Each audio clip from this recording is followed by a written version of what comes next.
শুক্রবার সকাল মানে সবার ছুটি, শুধু ছুটি নেই আমার। আমি সেই কাকডাকা ভোরে উঠি সবার জন্যে রান্নাবাড়া শুরু করেছি।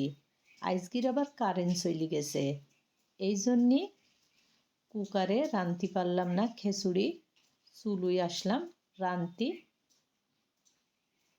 দেখো বন্ধুরা, এক কড়াই খিচুড়ি রাঁধতেছি সবাই মিলে খাওয়ার জন্যে। রান্নাঘরে রাঁধতে ভালো লাগলো না, এই জন্যে বাইরে এসে রাঁধতেছি।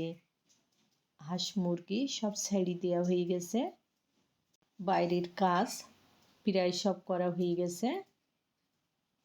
উঠোনে এক গাদা ধান আছে, এই জন্যে তাড়াতাড়ি করে রাঁধতে নিচ্ছি। ধানের কাজ করব এই জন্যে।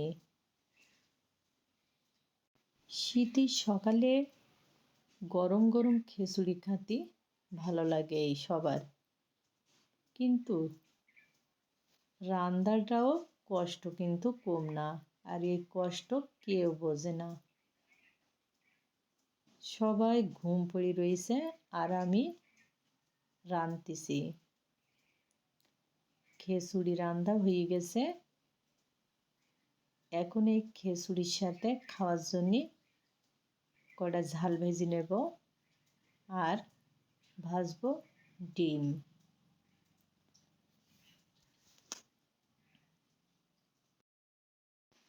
আচার থাকলে আরও বেশি ভালো লাগতো খিচুড়ি খেতে, তা আমার ঘরে কোনো আচার বানানি নেই, যা ছিল সব খাওয়া হয়ে গেছে।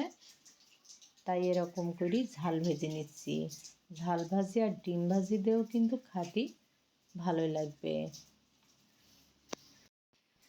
কষ্ট যাতে একটু কম হয় এই জন্যে এই বাইরেতে থালে থালে করে বাড়ি নিয়ে যাচ্ছি সবার জন্যে।